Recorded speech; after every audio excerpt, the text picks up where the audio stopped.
Hello friends, स्वागत है आप सभी लोगों का मेरे यूट्यूब चैनल पे। तो पिछले वीडियो में हमने एक डिज़ाइन के ऊपर प्रॉब्लम सॉल्व किया था। तो आज फिर से हम लोग रिवेटेड जॉइंट का डिज़ाइन के ऊपर प्रॉब्लम देखने वाले हैं। तो चलिए इस प्रॉब्लम को शुरू करते हैं। तो प्रॉब्लम है, two plates are to be lapped having thickness 12 and 16 mm using hand driven shop rivets. Design the joint for applied tensile load of 275 kN। तो हमें लैप जॉइंट बनाना है दो प्लेट के बीच में। पहली प्लेट है 12 mm थिक और दूसरी प्लेट है 16 mm थिक, और हमें लोड की वैल्यू दी गई है 275 और एक कंडीशन दे दी गई है हैंड ड्रिवन शॉप रिवेट्स। मतलब हमें hand driven shop rivets use करने, मतलब उसके लिए जो स्ट्रेसेस होंगी वो वैल्यूज़ हम यूज़ करेंगे। तो सबसे पहले हम लिख लेते हैं गिवन डेटा। टी दिया है हमें, जो छोटी थिकनेस है वही हम कंसिडर करेंगे सबसे पहले 12 mm। फिर उसके बाद हम फाइंड आउट करेंगे डायमीटर ऑफ रिवेट।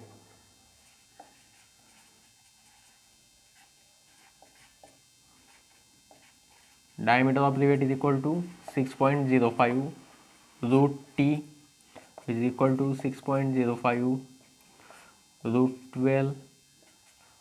तो ये नियरली इक्वल टू 22 mm आ जाएगी। आप चाहे तो कैलकुलेट कर सकते हैं, थोड़ी वैल्यू 21 के आसपास आएगी। कैलकुलेट करके बताता हूँ।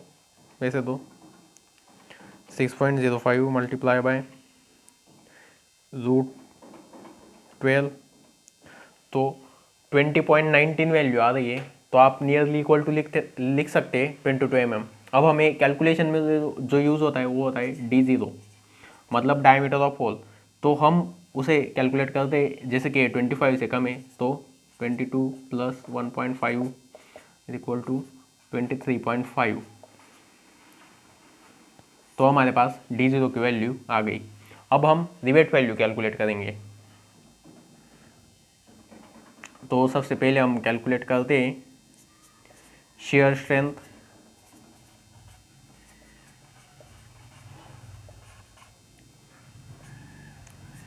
Tau V F is equal to 80 as hand driven shop rivets are given.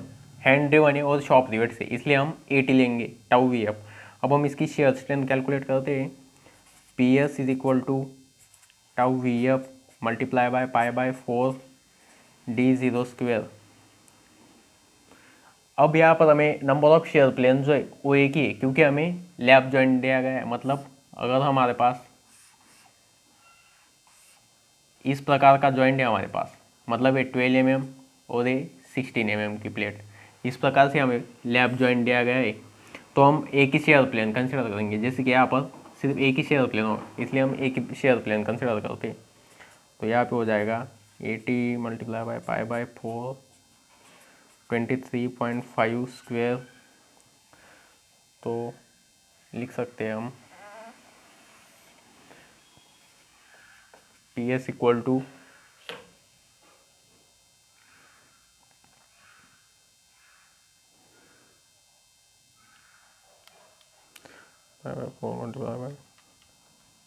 Square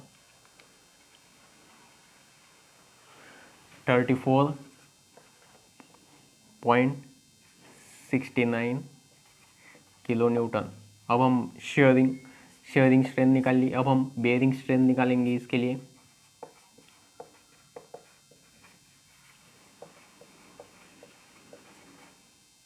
bearing strength होती है sigma P F multiply by D0 multiply by T which is equal to 250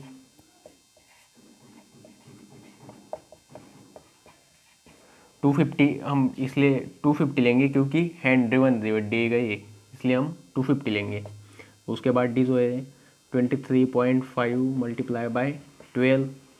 तो ये आ जाएगी हमारी value 250 multiply by 23.5 multiply by 12 70.5 kilo newton. अब हमें rivet value पता चल गई। यहाँ से जो रिवेट वैल्यू है ये वो वो शेयर स्ट्रेंथ वाली जो वैल्यू है वो मिनिमम है, इसलिए हम उसे रिवेट वैल्यू कंसिडर करेंगे। Rivet value is equal to 34.69। अब हमारा अगला जो स्टेप है डिज़ाइन का वो है कि हम नंबर ऑफ रिवेट्स कैलकुलेट करें। तो हम करते हैं कैलकुलेट।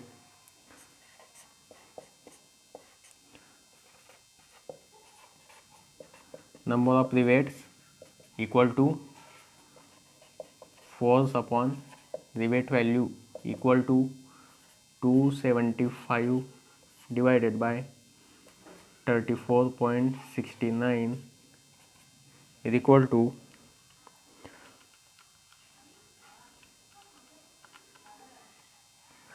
याद है हमारे पास 7.92 से 8 नंबर्स, क्योंकि हम 7 पॉइंट मतलब कैसे प्रोवाइड करेंगे तो इसलिए होल नंबर ले लेंगे हम, राउंड फिगर 8 नंबर्स। तो अब हमारे पास नंबर ऑफ रिवेट्स भी आ गए।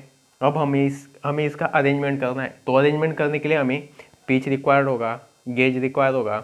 तो हम वो सब फाइंड आउट करते। तो अब तक हमने कैलकुलेट कर लिया है नंबर ऑफ रिवेट्स जो कि 8 आए हैं। अब हम पिच कैलकुलेट करते हैं।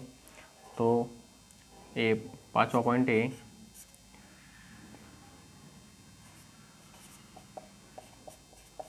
पिच।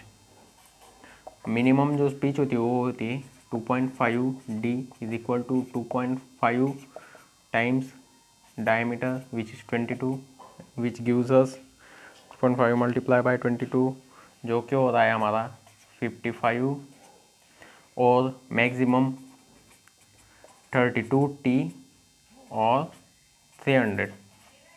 तो अगर हम 32 टी करते तो ये आ जाता है 384। इसलिए मैक्सिमम ये कंसिडर करेंगे क्योंकि मिनिमम होता है, इन दोनों में से जो कम होगा वो हम मैक्सिमम लेंगे। तो अब हमारे पास 55 की वैल्यू है, तो हम इसे राउंड फिगर करके 60 ले सकते हैं। तो हम करते कंसिडर पिच 60 mm।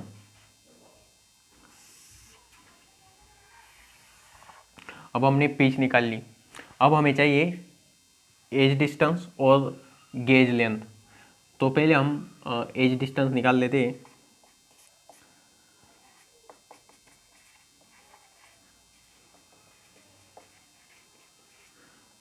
अब हम अगर अप्रोक्सीमेशन से करें तो 2D हम कर सकते, क्योंकि जो हमें IAS कोड में वैल्यू दी गई है वो मिनिमम वैल्यू है। अगर हम 2D से करेंगे तो मिनिमम से ज़्यादा आएंगे हम, इसलिए हम थंब रूल के हिसाब से 2D कर सकते क्योंकि ये सेफ होगा। क्योंकि अगर हम उन टेबल की वैल्यूज़ को, मिनिमम वैल्यू जो दी गई है उन्हें अगर हम राउंड फिगर करें, राउंड ऑफ करें 5 के टर्म्स में, 10 के टर्म्स में, तो वैसे भी वो यहाँ तक आ जाएंगी। इसलिए हम डायरेक्टली 2D कर सकते हैं।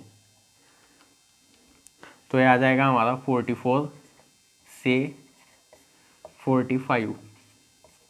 हम 45 ले सकते हैं इसके लिए। तो अब हम करते हैं गेज डिस्टेंस फाइंड आउट।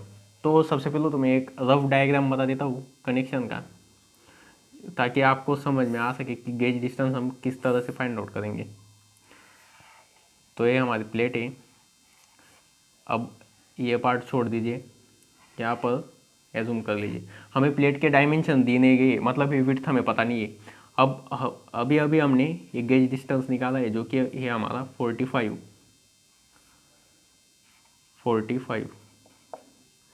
और ये है गेज जी, जिसे हमें फाइंड आउट करना है। तो आपको ये बात तो पता है कि यहाँ पर प्लेट फेल होगी।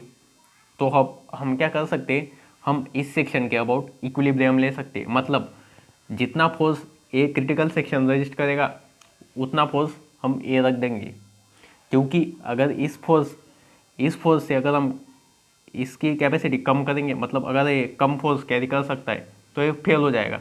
तो इसके लिए हम क्या करेंगे, एक गेज डिस्टेंस इतना रखेंगे कि इतना फोर्स कैरी कर सके। तो अब हम कैसे करते हैं देखिए। पहले तो जो फोर्स होगा वो होगा इस प्लेट का net area multiply by thickness.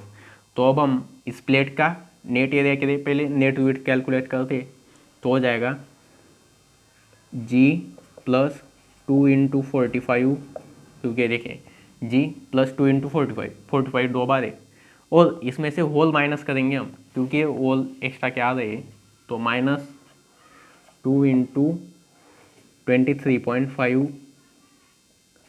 ये हो गया हमारा एरिया, मल्टीप्लाई बाई टी, ये तो विड्थ हो गई प्लेट की विड्थ, मल्टीप्लाई बाई टी करेंगे तो हमें एरिया मिल जाएगा नेट एरिया, और उसे multiply by sigma A T करेंगे, सिग्मा ए टी, तो हमें मिल जाएगी उसकी tension carrying capacity which should not be less than, मतलब हम इक्वल टू रख के कर सकते हैं, और इसको हम सेफ्टी के लिए बढ़ा देंगे ताकि ये स्ट्रेस कैरी करने की कैपेसिटी इसकी बढ़ जाए। तो हम लिखते 275 मल्टीप्लाई बाय 1000 इसलिए किया क्योंकि ये सभी वैल्यू हमने एम में ली है, और ये जो स्ट्रेस है न्यूटन पर एम में, तो इसे भी हम न्यूटन में कन्वर्ट कर सकते हैं। तो अब हम यहाँ से गेज डिस्टेंस फाइंड आउट करना है, तो जी प्लस 90, इसे कैपिटल से लिख देता हूँ, g plus 90 minus 2 into 23.5 which is minus 47, और इसे मल्टीप्लाई में टी, जो कि टी जो है हमारे पास हो ये 12 मल्टीप्लाई बाय सिग्मा 80 होगा हमारा 150,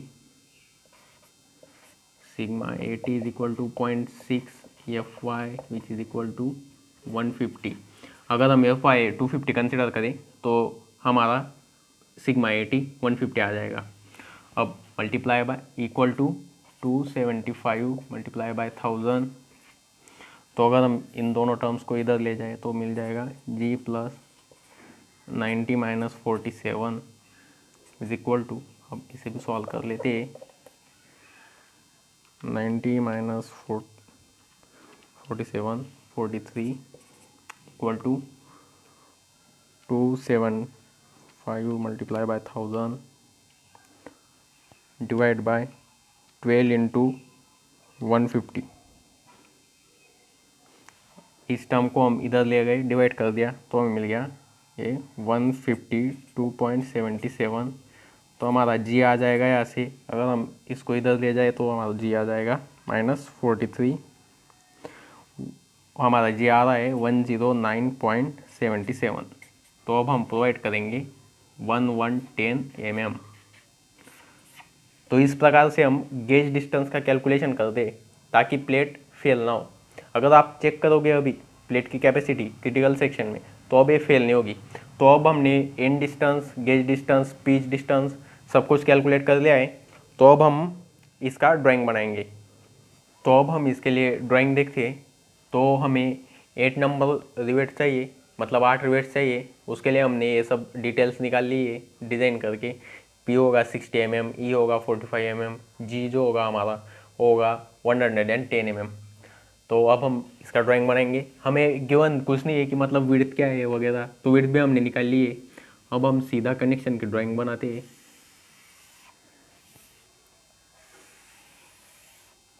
ये हो गई आपकी प्लेट्स।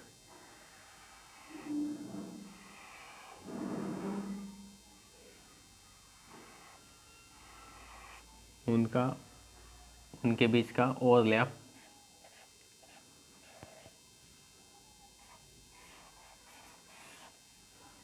हम ब्रेक कर सकते हैं इसे और फोर्स दिखा सकते हैं 275 किलो न्यूटन। तो ड्राइंग में हमें 1 2 3 4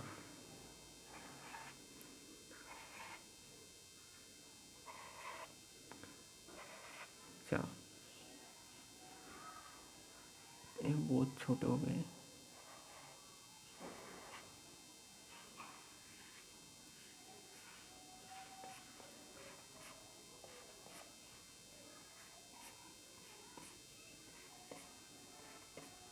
तो इस तरह से हमने इसकी ड्राइंग तैयार कर ली। अब हम इसे डिटेल देंगे, जैसे कि ये हो गया हमारा गेज डिस्टेंस जो कि है 110 mm।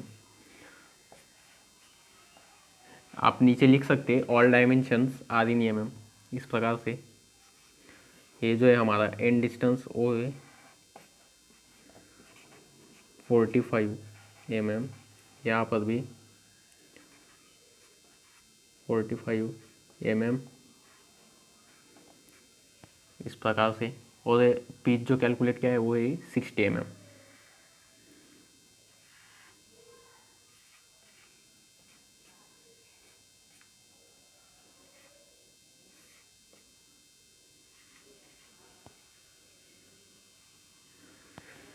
तो इस प्रकार से हम कनेक्शन का ड्राइंग बना सकते हैं, और इसके लिए हम सेक्शन भी बना सकते हैं, जैसे कि